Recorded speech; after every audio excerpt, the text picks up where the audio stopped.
शुभरात्री सर्वांना. चला मस्तपैकी दिवसभरचा काम केलं. दिवसभर बांधकामाचं तुम्हाला माहितीच आहे, बांधकाम कसं असतंय. तर चला आता सकाळची आपली काय दुपारी बनवलेली सांबर, रोटी, आता बनवलेला चिल्ला.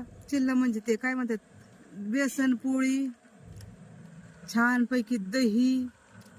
हा तर या सगळ्यांनी मस्तपैकी जेवायला. आणि जेवण कुठं चाललंय माहिती आहे का? बाहेर. ह्या रोहन हाय करते या जेवायला सगळेजण.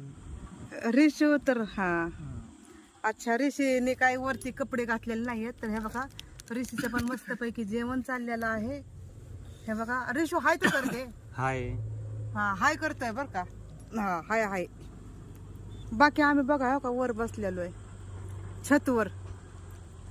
छान पैकी छतवर बसून